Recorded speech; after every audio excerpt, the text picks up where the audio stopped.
पावन कथा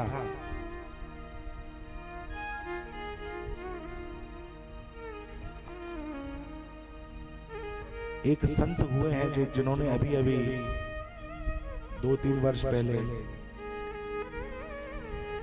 अपने शरीर का त्याग कर दिया। वो इस कथा को बहुत अच्छे से कहते थे।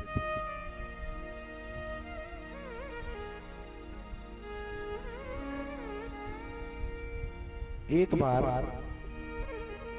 एक गांव में एक बालक रहता था 15-17 वर्ष का। खाने का बड़ा शौकीन था, भूख बहुत लगती थी। जहां भी भंडारा हो, पंगत हो, वहां पहुंच जाए और एक बार खाने बैठे तो उठे ही नहीं। इतना खाए कि इसको देख के लोग बोले कि भैया वाह रे वाह, दाने दाने पर लिखा है खाने वाले का नाम। तो दूसरा व्यक्ति बोलता है भैया दाने दाने पर मत बोलो, बोरे बोरे पर लिखा है खाने वाले का नाम, क्योंकि खाता ही इतना है। लेकिन एक बार एक पंगत में बैठा, खाने बैठा तो नीचे मुंह किया, ऊपर देखने का नाम ही नहीं ले। किसी ने कहा भैया बीच में पानी तो पी, तो ये कहता है कि बीच तो आए, पहले बीच आए जब तो पानी पी। तो एक संत ने बड़ी अच्छी बात करी कि ये उतना ही खाता है जितना इसका खाता है, खाते से ज्यादा कोई नहीं खाता है। ये उतना ही खाता है जितना इसका खाता है, खाते से ज्यादा कोई नहीं खाता है। और इसके खाने की आदत से परेशान होकर इसके घर वालों ने इसे निकाल दिया। अब घर से चला गया, सुबह से शाम हो गई, खाने को कुछ नहीं मिला तो वापस आ गया और आकर अपने घर वालों से कहता है कि मुझे भेजकर कहीं पछता रहे होंगे आप, वापस आ गया हूं मैं इसी ख्याल से। मुझे घर से निकालकर पछता रहे होंगे आप, वापस आ गया हूं मैं इसी ख्याल से। तो घर वाले कहते हैं कि भैया कोई पछता नहीं रहे, ना हमारे पास इतनी व्यवस्था है, ना हम तेरी व्यवस्था कर सकते हैं। तुम तो जाओ, जहां व्यवस्था बने वहां अपनी व्यवस्था दे। मरता क्या ना करता बेचारा, चला गया। रात भर चला, सुबह सुबह एक आश्रम दिखाई दिया। आश्रम के बाहर एक संत बैठे हुए हैं। संत के चरणों में प्रणाम किया, प्रणाम करके कहता है महात्मा जी, क्या मैं आपके आश्रम में रह सकता हूं? महात्मा जी ने कहा भैया रहो, आश्रम है, भगवान की सेवा करो, रहो मस्त। अच्छा, तो यहाँ पर भोजन पानी की व्यवस्था? महात्मा जी कहते हैं बढ़िया, चकाचक, खूब व्यवस्था है। अच्छा महाराज जी कितनी बार पंगत होती है? महाराज जी कहते हैं भैया 4 बार होती है। तो ये चेला कहता है कि महाराज जी यदि मैं चारों पंगत में बैठ जाऊं तो? महाराज जी कहते हैं कोई दिक्कत नहीं, जितना खाना हो पेट भर के खाओ। महाराज जी काम कुछ नहीं, खाओ और भगवान का भजन करो, रहने लगता है। अब तो कई दिन बीत जाते हैं और एक दिन एकादशी आ जाती है। अब आश्रमों में तो एकादशी बड़े नियम से मनाई जाती है भाई। एकादशी के दिन जैसे ही प्रातः काल ये उठता है, देखता है कि ना तो कहीं चूल्हा, ना चौका, ना धुआं, ना कुछ भोजन, ना पानी, कहीं कोई व्यवस्था नहीं। संत के पास आते हैं, महात्मा जी आप तो जानते ही हैं कि मैं भूखा नहीं रह सकता, और आज तो यहाँ पर कहीं कुछ दिख ही नहीं रहा, ना चूल्हा जल रहा है, ना कोई भोजन की व्यवस्था है, कोई खटपट नहीं, कहीं कुछ नहीं। महात्मा जी कहते हैं कि भैया भक्तराज आज एकादशी है और समस्त वैष्णवों का यह धर्म है कि कोई व्रत करें चाहे ना करें, एकादशी करना चाहिए। भगवान विष्णु की सबसे प्रिय व्रत है। जो व्यक्ति, जो वैष्णव भक्तजन एकादशी का व्रत करते हैं तो आप समझिए कि आपको सारे व्रत करने का फल प्राप्त हो गया। और भैया एकादशी है इसलिए आज यहाँ कुछ बनना नहीं है, आज तो निराहार ही रहना पड़ेगा। वो भक्त कहता है कि महात्मा जी यदि आज हम भूखे रहे तो हम द्वादशी नहीं देख पाएंगे, भूखे रह नहीं सकते, आप कुछ तो कीजिए। तो महात्मा जी बहुत समझाते हैं कि भैया ऐसा नहीं होता, हमारे आश्रम का नियम है, जो आश्रम में रहता है उसको व्रत रखना पड़ता है। अब तो आंखों से आंसू निकलने लगते हैं कि यदि मैंने व्रत किया तो फिर मैं कल का दिन नहीं देख पाऊंगा। महात्मा जी को दया आ जाती है, अपने भंडारी से कहते हैं कि भैया एक काम करो, इसको कुछ सूखा सामान दे दो, आटा दाल चावल। और उस बालक से कहते हैं कि भैया तुम जरा दूर जाकर नदी के किनारे बढ़िया वृक्ष के नीचे आराम से अपना बनाओ, अपना खाओ, वहां खा पी के और शाम तक वापस आ जाना। आश्रम में तो एकादशी रहेगी। अब तो ये बड़ा प्रसन्न हो जाता है, सामग्री लेता है और जैसे ही जाने लगता है तो महात्मा जी कहते हैं भैया एक चीज का ध्यान रखना, जब भोजन बनाओ तो भगवान का भोग जरूर लगाना, बिना भोग लगाए मत पाना। भोला वाला है। हाँ महात्मा जी बिल्कुल। और लेके चल देता है, बढ़िया भोजन बनाता है और भोजन बनाने के बाद जैसे ही खाने के लिए बैठता है याद आ जाता है कि महात्मा जी ने कहा था भोग लगाना है। आंख बंद करके भगवान को बुलाना प्रारंभ कर देता है।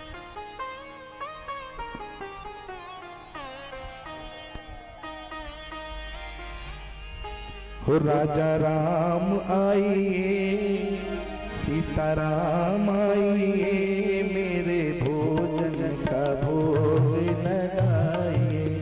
हाँ मेरे भोजन का भोग लगाइए, हाँ मेरे भोजन का भोग लगाइए।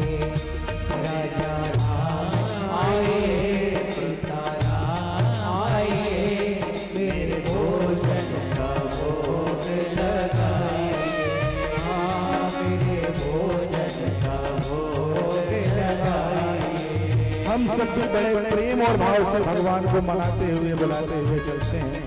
राजा राम आइए, सीता राम आइए, मेरे भोजन का भोग लगाइए। हाँ मेरे भोजन का भोग लगाइए। हाँ मेरे भोजन का भोग लगाइए। अब आंख बंद है, भगवान को बुला रहा है, लेकिन भगवान कोई इतने आसानी से आने वाले हैं क्या? अब मन में विचार करता है, भूख लग रही है बड़ी तेज, भगवान सुन नहीं रहे। महात्मा जी ने कहा है कि बिना भगवान को भोग लगाए पाना नहीं है। तो फिर मन में विचार करता है और आगे कहता है, आचमनी अरदान आरती यहाँ यही मेहमानी। आचमनी अरदान आरती यहाँ यही मेहमानी। भगवान से कहता है ठाकुर जी ना यहाँ तो आचमनी है, ना अर्घ है, ना घंटी है, ना घड़ियाल है, यहाँ कोई व्यवस्था नहीं है, यहाँ यही मेहमानी है। रूखी रोटी खाओ प्रेम से पियो नदी का पानी। रूखी रोटी खाओ प्रेम से पियो नदी का पानी। राम आइए, सीता राम आइए, मेरे भोजन का भोग लगाइए। हाँ मेरे भोजन का भोग लगाइए। राजा राम आइए, सीता राम आइए, मेरे भोजन का भोग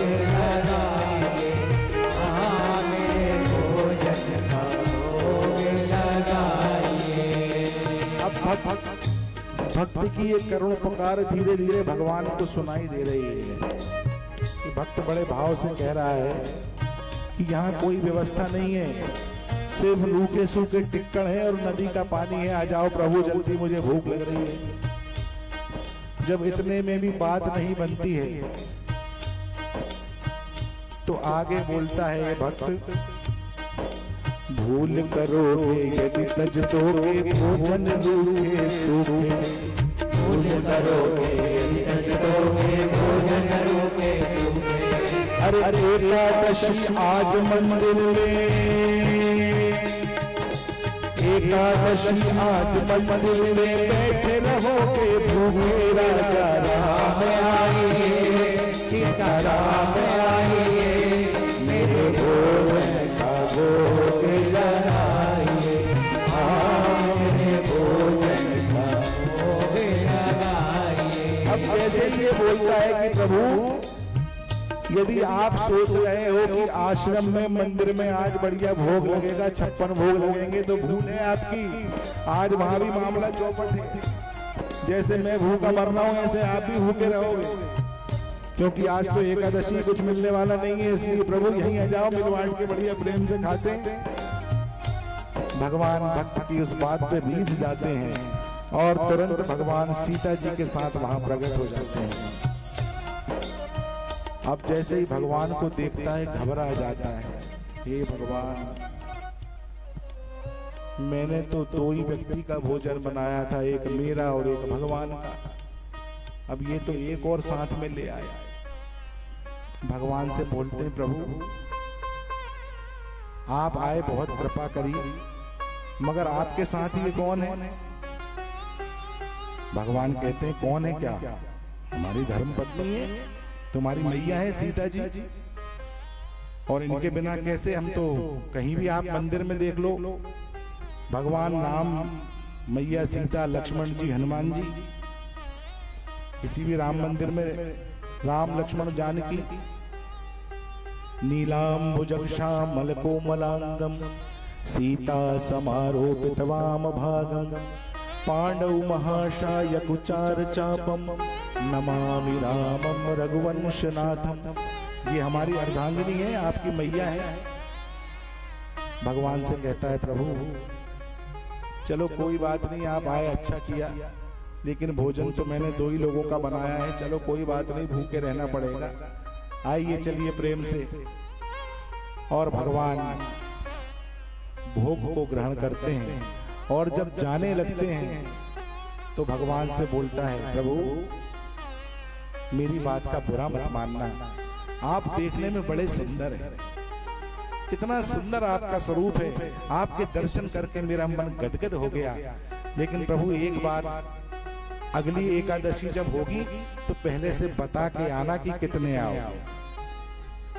हाँ, आज भी हमारी यही चर्चा चल रही थी। आदरणीय आसाराम जी शर्मा बोल रहे थे कि पंडित जी भंडारा तो कराना पड़ेगा, इतना अच्छा आयोजन हो रहा है, इतने लोग कथा सुनने आ रहे हैं दूर दूर तक, बिना भंडारे के कैसे चलेगा? तो यदि शर्मा जी 3000 की व्यवस्था करें और 5000 आ जाए तो फिर मामला थोड़ा सा, हाँ, तो ये भक्त भगवान से कहता है कि प्रभु अगली बार आप थोड़ा सा पहले से भगवान को भोग लगाकर पुनः अपने आश्रम आ जाता है। 15 दिन बाद फिर एकादशी आ जाती है, फिर पहुंचता है महात्मा जी के पास, महात्मा जी आज एकादशी है, कुछ आप सूखा भोजन दे दीजिए, मैं बना लूंगा, लेकिन थोड़ा बढ़वा देना। महात्मा जी कहते हैं कि कितना भूखा है, कितना पेटू है। भंडारी से कहते हैं कि भैया पिछली बार जो आपने इसको दिया था सूखा सामान, आटा दाल चावल, थोड़ा सा डबल करके दे दो, शायद भूखा रह गया होगा। और ज्यादा सामग्री दे देता है, जाता है, बढ़िया बनाता है, भोग लगाना भगवान को प्रारंभ करता है, फिर से बुलाता है, राजा राम आइए, सीता राम आइए, मेरे भोजन का भोग लगाइए, हाँ मेरे भोजन का भोग लगाइए, राजा राम बुला रहा है साथ में, क्योंकि पता है ना कि दो लोग आएंगे। राजा राम आए, सीता राम आए, मेरे भोजन का भोग लगाए। हाँ मेरे भोजन का भोग लगाए। अच्छा, भगवान को भी पता है कि आज एकादशी ये बुलाएगा जरूर, तो आज भगवान भी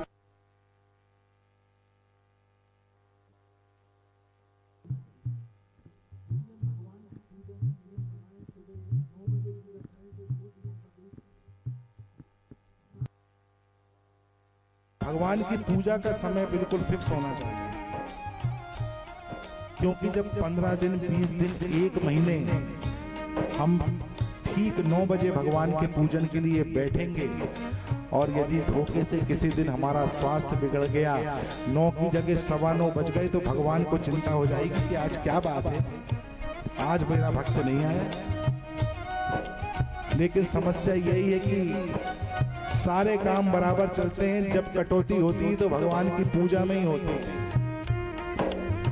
कभी किसी को ज्यादा लंबा काम पड़ जाए, कभी शादी में विवाह में कहीं जाना हो, तो नहाने में 10 मिनट की जगह भले ही आधा घंटा लग जाए, मन में विचार करता है भगवान तो अपने ही 5 मिनट में पूजा करके चल देंगे। लेकिन मेरा सभी से निवेदन है कि सारे काम छोड़ के सबसे पहले भगवान का पूजन, भगवान का भोग हो। आज भगवान इसकी प्रतीक्षा कर रहे हैं कि एकादशी जरूर बुलाएगा, और जैसे ही बुलाते हैं तुरंत भगवान राम, लक्ष्मण और जानकी जी प्रकट हो जाते हैं। अब तो देख के फिर खबर आ जाता है कि हे भगवान, आज तो मैंने 2 लोगों का भोजन 3 लोगों का बनाया, ये 4 आ गए, 4 हो गए। भगवान को देखता है, कहता है प्रभु आप तो मैं पहचान गया, और ये मैया को भी पहचान गया, ये आपकी, मगर ये जो बगल में खड़े हैं ये इनको नहीं पहचान पाया, ये कौन है? भगवान कहते हैं हमारे भैया हैं, छोटे भाई हैं लक्ष्मण जी। भक्त कहता है कि प्रभु बुरा नहीं माने तो एक बात कहूं, ना तो इनसे आपकी शक्ल मिल रही है, ना आपका व्यवहार, आप इतने सौम्य, इतने सुंदर, सुशील, और ये थोड़े क्रोधी स्वभाव के, कहीं ऐसा लग नहीं रहा कि ये आपके भाई हैं। लक्ष्मण जी भगवान श्री राम की तरफ देखते हैं, वाह प्रभु कहां कहां ले आते हो, कैसे बिल्कुल ऐसी बात कर रहा है ये। भगवान मुस्कुरा के कहते हैं कि भक्त का भाव है। और आज जो है फिर भोग लगाता है, भूखा रह जाता है बेचारा, 2 की व्यवस्था 3 आ जाती है, फिर अपने आश्रम में जाता है। 15 दिन बाद फिर एकादशी आती है। अब तो गुरुदेव से कहता है कि गुरुदेव आप जो सामग्री देते हो उसमें पूर्णता नहीं है, आप थोड़ा और बढ़ा के दीजिए। महात्मा जी कहते हैं कि ये कुछ गड़बड़ है मामा, इतना तो ये खा नहीं सकता बोरियों से, जरूर बेचता हो, कहीं जाकर ये सामग्री को बेच। पीछे से एक दूत को लगा देते हैं कि जरा जाकर देखो क्या करता क्या है। अब ये खूब सारी सामग्री लेता है, जाता है नदी के किनारे बैठ जाता है और भगवान को बुलाना चालू कर देता है। आज मन में विचार करता है कि बनाना नहीं है, क्योंकि जब मिलना ही नहीं है तो बनाने से मतलब क्या है। भोजन सूखी सामग्री रखी है, भगवान को बुलाना प्रारंभ कर देता है। राजा राम आइए, सीता राम आइए, लक्ष्मण भैया आइए, मेरे भोजन का भोग लगाइए। मेरे भोजन का भोग लगाइए। और भगवान तो तैयार बैठे हैं, जैसे ही बुलाता है भगवान राम, लक्ष्मण, जानकी जी प्रकट हो जाते हैं, और साथ में हनुमान जी भी।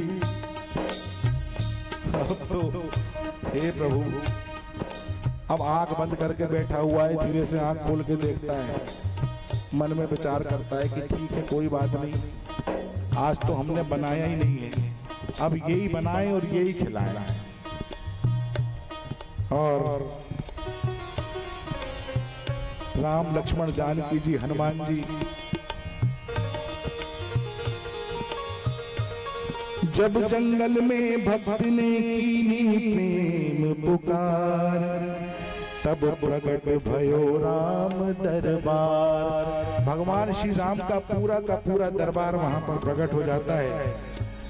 और जैसे ही भगवान कहते हैं कि भक्तराज भोजन, तो ये भक्त बड़ी विनम्रता से भगवान से कहता है, मोते नहीं बनत बनाए भोजन, मोते नहीं बनत बनाए भोजन, मोते नहीं बनत बनाए। अब मैंने तो अपने एक अकेले की व्यवस्था करी थी, इतने लोगों की व्यवस्था कहां से करूं? मोते नहीं बनत बनाए भोजन, मोते नहीं बनत बनाए भोजन, मोते नहीं बनत बनाए भोजन, अपना आप बनाओ भोजन, अपना आप बनाओ भोजन, आप बनाओ अपने भोजन, आप बनाओ अपने। बहुत दिलन संग पाए मोते भोजन,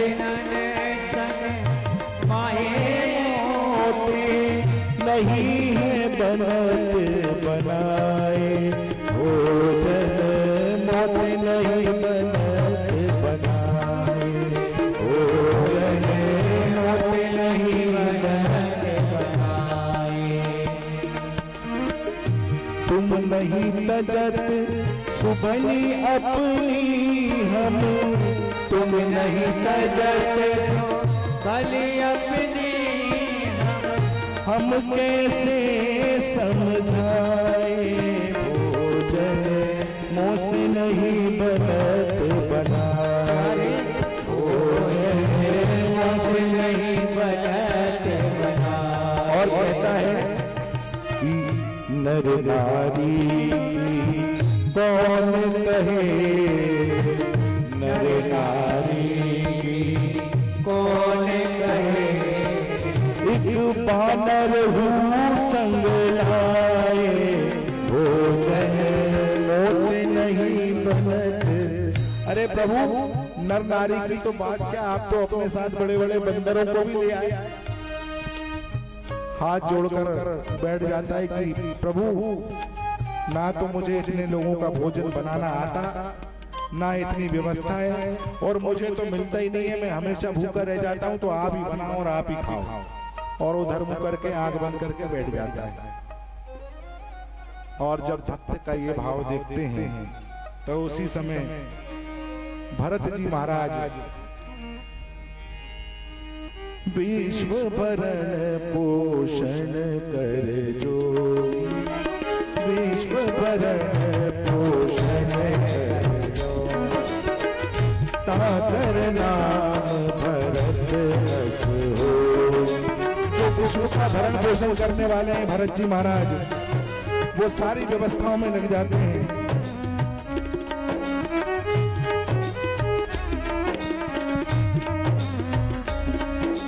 श्री भरत जी भंडारे बनाने लगे, श्री भरत जी भंडारे बनाने लगे, चुन के लकड़ी लखन लाल लाने लगे, चुन के लकड़ी लखन लाल लाने लगे, श्री भरत जी भंडारे बनाने लगे, श्री भरत जी भंडारे बनाने लगे।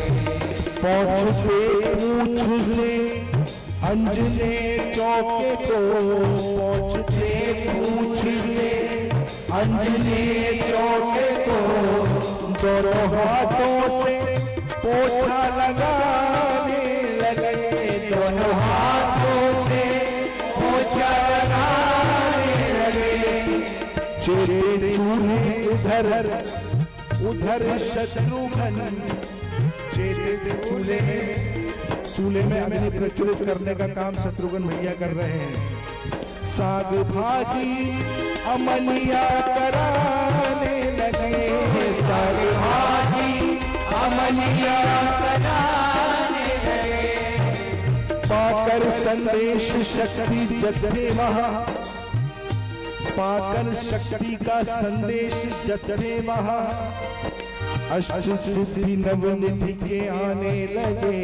श्री भरत जी भंडारे बनाने लगे, श्री भरत जी भंडारे बनाने लगे। और आकाश में से जब देवी देवताओं ने देखा कि साक्षात मां अन्नपूर्णा भंडारे बना रही हैं, भरत जी सारी व्यवस्थाएं कर रहे हैं, शत्रुघ्न जी अग्नि प्रज्वलित कर रहे हैं, हनुमान जी अपनी पूंछ से पोंछा लगा रहे हैं, तो अष्ट सिद्धि नवनिधि सारे ऋषि देवी देवता सबके सब एक के बाद एक वहां पर आने लगते हैं। अब तो भक्तों का तांता लग जाता है, जैसे यहां पर लग गया। और उसी बीच में हमारे परम आदरणीय श्री सुनील पांडे जी उपाध्यक्ष भोपाल विकास प्राधिकरण एवं श्री रामेश्वर राय दीक्षित जी पूर्व पार्षद, इनका भी आगमन होता है। अभी आदरणीय रामेश्वर राय जी की बिटिया का विवाह भी संपन्न हुआ है 3 तारीख को। भाई साहब को बहुत बहुत शुभकामनाएं। भगवान श्री कृष्ण से प्रार्थना कि हमेशा बिटिया बड़े आनंद से, बड़े कुशलता से रहे, अपने ससुराल में बहुत आनंद करे। इन्हीं शुभकामनाओं के साथ और जब सारे के सारे अष्ट सिद्धि नवनिधि और सब संतों की भीड़ लग जाती है, तब वहां पर महात्मा जी आकर देखते हैं कि इतने सारे भोजन का ये करता क्या है। और जब महात्मा जी का आगमन होता है, महात्मा जी देखते हैं कि ये तो ना कुछ बना रहा है, ना कुछ खा रहा है, ना भोग लगा रहा है, बस आंख बंद करके बैठा हुआ है। आदरणीय हमारे राम सागर जी यादव भी आज यहाँ पर मंच पर आए हैं।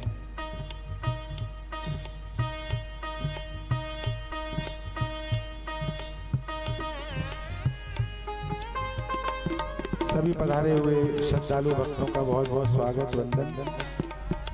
सभी लोग प्रेम से भगवान की कथा का आनंद लें। जब महात्मा जी देखते हैं आकर कि ये भक्तराज ना तो कुछ बना रहा है, ना कुछ खा रहा है, आंख बंद करके बैठा हुआ है, महात्मा जी कहते हैं कि भैया तू इतना सारा लेकर आया है सामान, तो इसको कुछ बना दो। हमेशा मुझसे सामान बढ़वा के ले आता है, ना कुछ बना रहा है, ना खा रहा है। और ये भक्त भगवान से बात कर रहा है, क्योंकि सारे काम तो भगवान कर रहे हैं। भगवान से कहता है कि प्रभु, महात्मा जी से कहता है कि आप देख नहीं रहे हैं कि यहाँ पर राम लक्ष्मण जानकी हनुमान जी इतने सारे ऋषि मुनि अष्ट सिद्धि नवनिधि सब यहाँ पर बैठे हुए हैं, कितना बड़ा भंडारा चल रहा है। अब वो महात्मा जी को कुछ दिखाई दे तब तो महात्मा जी कहते हैं कि भैया क्या तू उल्टा सीधा बोल रहा है, हमको तो कुछ दिखाई नहीं दे रहा। ये भक्त भगवान से बोलता है, प्रभु देखो आप मुझे दिख रहे हो तो आप हमारे गुरुजी को भी दिखो ना, इनको मेरे ऊपर विश्वास नहीं हो रहा। भगवान कहते हैं कि भैया मैं जानता हूं कि तुम्हारे गुरु बड़े तत्वज्ञानी हैं, भगवान के बड़े भक्त हैं, परम विद्वान हैं, सब कुछ है, लेकिन गुरु में सरलता नहीं है। और जिसके हृदय में सरलता होती है, जो भोला होता है, मैं उसी को मिलता हूं, उसी को प्राप्त होता हूं। जब तक जीवन में सरलता नहीं होगी तब तक भगवान का मिलना असंभव है। एक बार एक सेठ जी की दुकान पे एक व्यक्ति गुड़ खरीदने गया। आप सब जानते हैं कि दानेदार गुड़ बड़ा स्वादिष्ट होता है।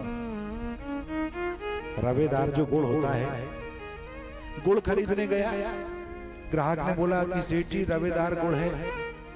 सेठ जी ने कहा हाँ। बड़ा व्यापारी था, उसने 8-10 प्रकार के गुड़ के सैंपल दुकान के बाहर लगा रखे थे। एक कटोरी में रवेदार गुड़ रखा था। ग्राहक गया, ग्राहक ने गुड़ को उठाया, ऐसे हाथ से मसल के देखा, वापस रख दिया। बोला भैया 5 किलो तौल दो। 2, 4, 10 जितने लोग जाते, हर व्यक्ति रवेदार गुड़। तो वो जो कटोरी में सैंपल रखा था, हर व्यक्ति उस गुड़ को उठाता और हाथ से